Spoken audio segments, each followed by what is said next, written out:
नमस्तुभ्यं नमस्तुभ्यं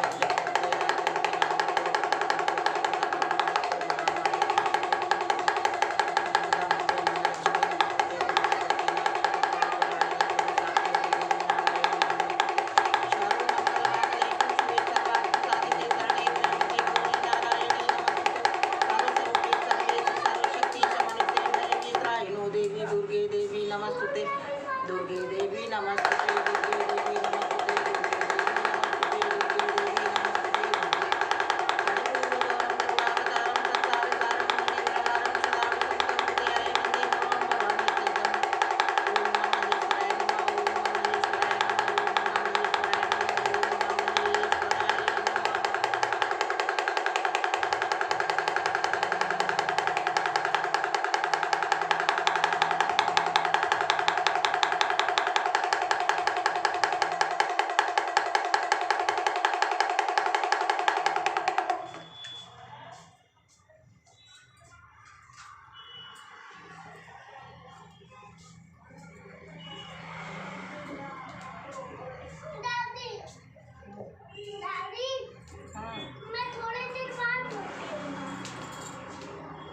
नीचे से समझ लिएगा। हाँ टेबल में हो।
सातवां अध्याय भगवती सती तथा भगवान शिव का आनंद विहार। दक्ष द्वारा यज्ञ करने और उसमें शंकर को न बुलाने का निश्चय करना। महर्षि दधीचि द्वारा दक्ष की निंदा। नारद जी द्वारा सती को पिता के यज्ञ में जाने के लिए प्रेरित करना। महादेव जी बोले, नारद, भगवान शंकर भगवती सती को प्राप्त कर अत्यंत कर्मार्थ हो गए और उन्होंने प्रथम गणों तथा महान बलशाली नंदी से कहा, प्रथम गण, मेरी आज्ञा से यहाँ से शीघ्र कुछ दूर जाकर तुम लोग देर तक स्थित हो जाओ। जब तुम लोगों को मैं याद करूँगा तब तुम लोग मेरे पास आ जाना।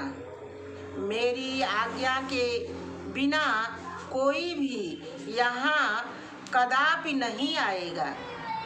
भगवान शंकर का यह वचन सुनकर वे सभी प्रथमगण उनका सानिध्य त्याग कर कुछ दूरी पर स्थित हो गए। महामुने, उनके बाद भगवान शंकर सती के साथ उस निर्जन वन में दिन रात यथारुचि रमण करने लगे। एक बार उन्होंने वन के फूलों को लाकर उनकी सुंदर माला बनाई तथा सती को समर्पित कर वे कुतूहल पूर्वक उन्हें देखने लगे। कभी वे प्रेम बस खिले हुए कमल की तरह सती के सुंदर मुख को आदर पूर्वक हाथ से सहलाते थे और कभी अपनी इच्छा के अनुसार पार्वती की कंदराओं में, कभी पुष्प वाटिकाओं में, कभी पुष्प वाटिकाओं में तथा कभी सरोवर के किनारे रमण करते थे। इस प्रकार भगवान शंकर सती के अतिरिक्त तथा भगवती सती शिव के अतिरिक्त एक पल भी दूसरी ओर दृष्टि को नहीं डालते थे। नारद भगवान शंकर भगवती सती के साथ कभी कैलाश पर्वत पर चले जाते थे तो कभी उस श्रेष्ठ हिमालय पर्वत के जिस किसी शिखर पर सती के साथ फिर पहुंच जाते थे। महामते इस प्रकार सती के साथ विहार करते हुए भगवान शंकर को 10,000 वर्ष व्यतीत हो गए तथा उन्हें दिन रात का भी भान नहीं रहा। इस प्रकार अपनी माया से महादेव को मोहित करके त्रैलोक्य मोहिनी भगवती सती हिमालय के शिखर पर विराजती रही।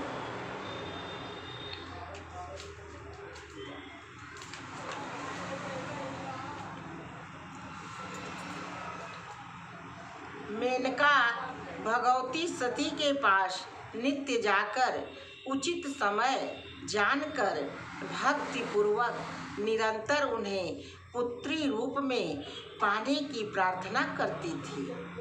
हिमवान की पत्नी मेनका ने शुक्ल पक्ष की महाअष्टमी के दिन उपवास पूर्वक व्रत का आरंभ किया। पुनः 1 वर्ष तक शुक्ल पक्ष की अष्टमी के दिन विधि पूर्वक भगवती सती की पूजा करके पुनः महाअष्टमी को उपवास करके व्रत का समापन किया और तब शंकर की भार्या सती प्रसन्न होकर यह अंगीकार कर लिया कि मैं आपकी पुत्री के रूप में आविर्भूत होंगी, इसमें संदेह नहीं है। सती का यह वचन सुनकर मेनका का चित्त प्रसन्न हो गया। वे रात दिन ध्यान करके हिमालय के भवन में रहने लगी। नारद वे दक्ष अज्ञानतावश प्रतिदिन शंकर की निंदा करते थे और शंकर जी भी उन प्रजापति दक्ष को सम्मान का पात्र नहीं मानते थे। मुनि श्रेष्ठ शिव तथा प्रजापति दक्ष के बीच एक दूसरे के प्रति इस प्रकार का महान अद्भुत वैमनस्य हो गया। मुने एक बार ब्रह्मापुत्र नारद ने दक्ष प्रजापति के यहाँ आकर उनसे यह बात कही।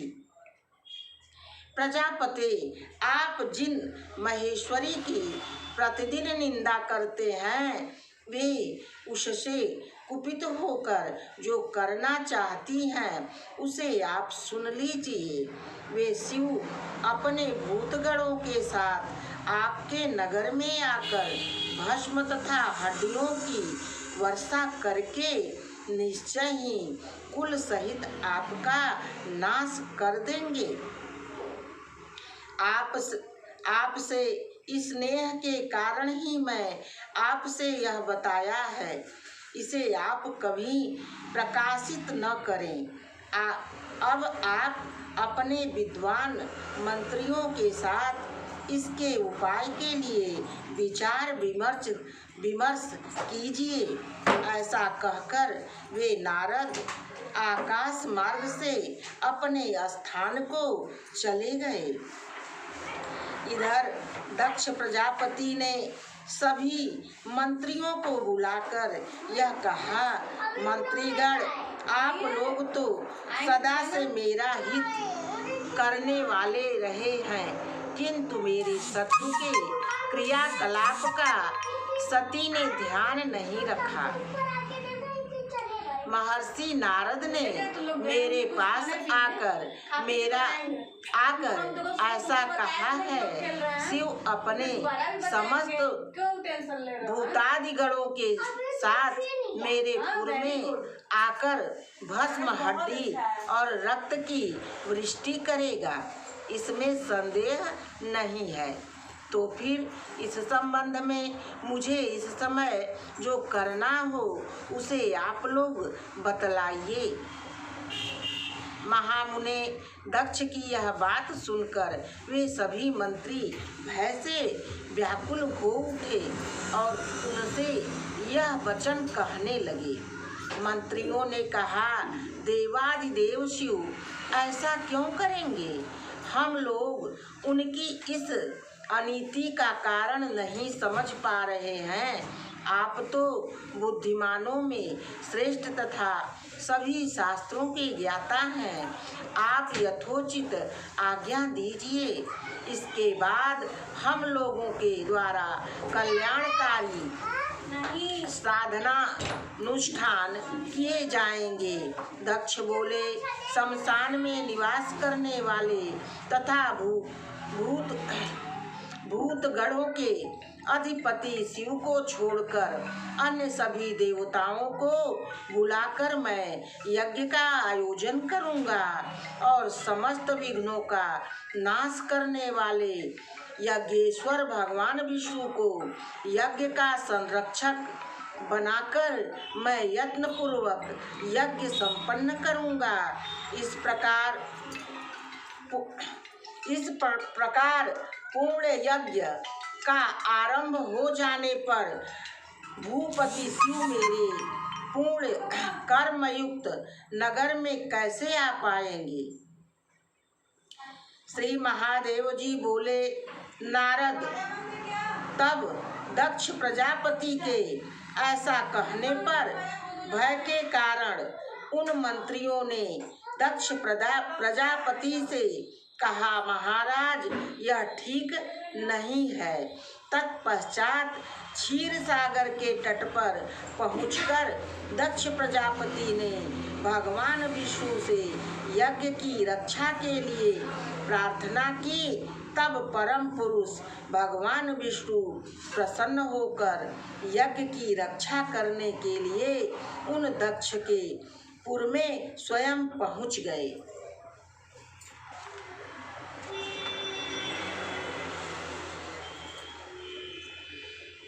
उसके बाद दक्ष ने इंद्र आदि प्रधान देवताओं द्वारा देवर्षियों, प्रधान महर्षियों, प्रधान यक्षों, गंधर्वों, पितरों, दैत्यों, किन्नरों तथा पर्वतों को निमंत्रित किया। मुनि दक्ष ने उस यज्ञ महोत्सव में सभी को बुलाया था, किंतु विद्वेष के कारण शिव को तथा उनकी पत्नी सती को छोड़ दिया था। दक्ष प्रजापति ने उन सभी लोगों से कहा, मैं अपने यज्ञ महोत्सव में शिव तथा उनकी प्रिय पत्नी सती को नहीं बुलाया है। जो लोग इस यज्ञ में नहीं आएंगे वो यज्ञ भाग से वंचित हो जाएंगे। स्वयं सनातन परम पुरुष भगवान विष्णु मेरे यज्ञ की रक्षा के लिए यहाँ आए हुए हैं, इसीलिए आप सभी लोग भय मुक्त होकर मेरे यज्ञ में आइए। इस प्रकार उन दक्ष का वचन सुनकर भयभीत हुए देवता आदि सभी शिव विहीन होने पर भी उस यज्ञ सभा में आ गए। यज्ञ की रक्षा करने में तत्पर भगवान विष्णु को आया हुआ सुनकर सभी देवता तथा अन्य भी शिव कोप से भय रहित हो गए। दक्ष ने सती को छोड़कर अदिति आदि सभी पुत्रियों को आदर पूर्वक बुलाकर उन्हें पुष्कल वस्त्र और आभूषणों से संतुष्ट किया। उन्होंने यज्ञ के निमित्त महान पर्वत के समान अन्नों का संचय किया एवं दूध दही घी आदि की बड़ी बड़ी नदियां बहा दी। इस प्रकार प्रजापति दक्ष ने यज्ञ के लिए जो वस्तु तथा द्रव्य अपेक्षित थे उन सब का संचय कर डाला। उन्होंने रस सामग्रियों का सागर सदृश तथा अन्य पदार्थों का पर्वत सदृश संचय कर दिया। उसके बाद यज्ञ आरंभ हुआ। मुनि श्रेष्ठ उस यज्ञ में स्वयं पृथ्वी वेदी बनी और यज्ञ कुंड में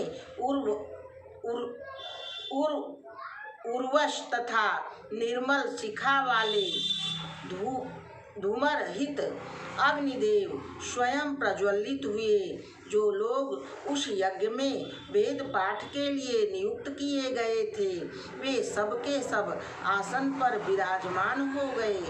महामते, यज्ञ की रक्षा करने वालों के स्वामी, जगत के रक्षक आदि परम पुरुष तथा यज्ञ स्वरूप साक्षात भगवान नारायण यज्ञ वेदी पर प्रतिष्ठित हो गए। इस प्रकार यज्ञ आरंभ हो जाने पर ज्ञानियों में श्रेष्ठ महामती दधीचि ने वहां एकमात्र शिव को न देखकर दक्ष से ऐसा कहा। दधीचि बोले, महान बुद्धि वाले प्रजापति, आप जिस प्रकार यह यज्ञ कर रहे हैं वैसा न तो कभी हुआ है और न कभी होगा। ये सभी देवता इस यज्ञ में स्वयं भी साक्षात प्रकट होकर अपने अपने यज्ञ भाग से आहुति ग्रहण कर रहे हैं।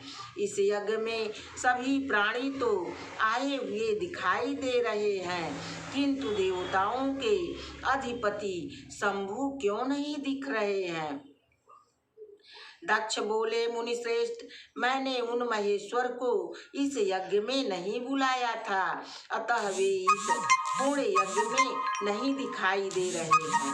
दधीचि बोले, प्रजापति जैसे विविध रत्नों से भली भांति विभूषित होने पर भी प्राण विहीन शरीर बिल्कुल सुशोभित नहीं होता, वैसे ही महेश्वर के बिना आपका यह यज्ञ शमशान की भांति दिखाई दे रहा है। दक्ष बोले, दुष्ट ब्राह्मण, तुम्हें यहाँ किसने बुलाया है और तुम यहाँ क्यों आए हो? तुमसे किसने पूछा है जो तुम इस प्रकार बोल रहे हो? दधीचि बोले, मैं तुम्हारे इस अनिष्टकारी यज्ञ में तुम्हारे द्वारा बुलाया जाऊं अथवा न बुलाया जाऊं, किंतु यदि मेरी बात मानो तो सदा शिव महादेव को बुला लो, क्योंकि शिव विहीन किया गया यज्ञ फलदायक नहीं होता है। जिस प्रकार अर्थ से रहित वाक्य, वेद ज्ञान से शून्य ब्राह्मण तथा गंगा से रहित देश व्यर्थ होता है, उसी प्रकार शिव के बिना यज्ञ निष्फल होता है। जैसे पति के बिना स्त्री का और पुत्र के बिना गृहस्थ का जीवन व्यर्थ है, और जैसे निर्धनों की आकांक्षा व्यर्थ है, वैसे ही शिव के बिना यज्ञ व्यर्थ है। जिस प्रकार कुल विहीन संध्या वंदन, तिलक विहीन तर्पण और हवि से रहित होम निष्फल होता है, उसी प्रकार शंभु विहीन यज्ञ भी निष्फल होता है।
एक बार बोलिए साचे दरबार की जय।